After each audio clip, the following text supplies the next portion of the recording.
কচুৰিটো খাবলৈ বিৰাট মজা হৈছে সঁচাকে।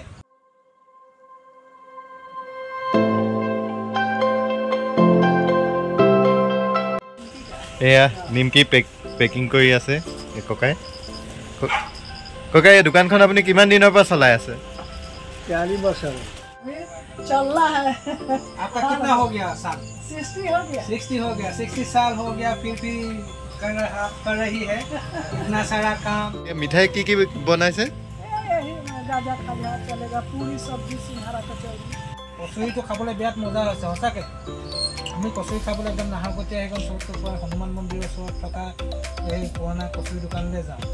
তাত খাবলৈ মজা, ইয়াতো খাইছোঁ, এইটো মজা হৈছে কচুৰি। अभी नैतुन आज को यही बनाया है, नतुन ये बनाया है, निमकी बनाया है। इसको क्या नाम बोलता है? इसको बोलता है खजूर, जैसे कि बिहारी लोग ठेकुआ बनाता है। ठेकुआ। हाँ ठेकुआ, वो टाइप का ये ठेकुआ। ये ठेकुआ जैसा है। ये तो ठेकुआ। खाइए, खा के तो स्वाद पाइए। इधर दो, हमको देगा।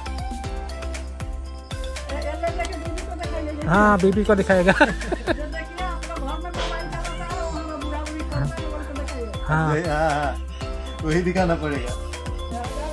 ये साहब ये ठेकुआ, ये विशेषকৈ खजूर, ये विशेषকৈ छठ पूजात ये प्रसाद हिसाब से बनवा है। अब नहीं बनाएगा, आज बना दिया, अब नहीं बनाएगा।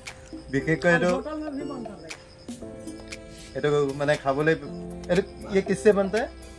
मैदा है, चीनी है, मैदा चीनी रिफाइन, रिफाइनत ये भजा है।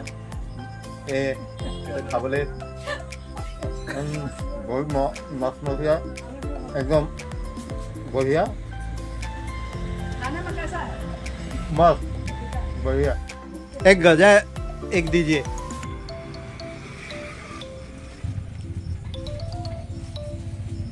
इसी में दे देगा ना। ये गजा मुझे असल खाई बहुत टेस्टी यार गजा। मैं आगे खाई बार यार ठेकुआ खाई मजा लगे।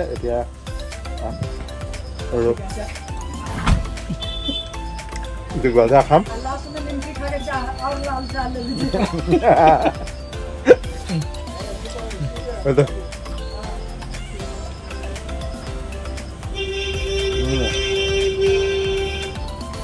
ভিতৰতে মিঠাটো এইটো খাই बहुत ভাল লাগে।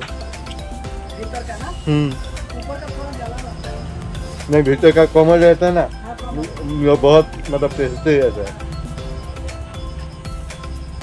भीतर का कोमल रहता है, उसको धीरे धीरे धीरे धीरे पकाता है ना। যেতিয়া গৰম থাকে আৰু খাবলৈ আৰু ভাল। একদম গৰমে গৰমে খাবলৈ বহুত ভাল লাগে।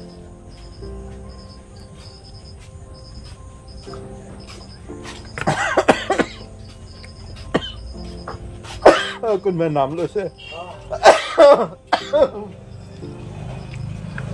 চাহ অলপ দিয়ক।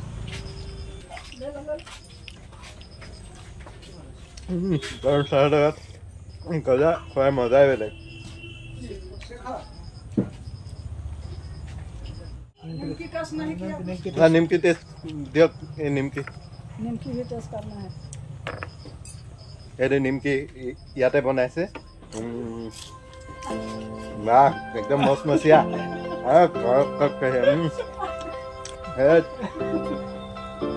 मैं पेकेट এটা লৈহে যাম ঘৰলে।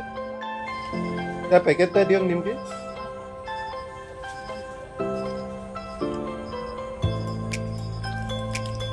খাই মজা লাগিলে। এই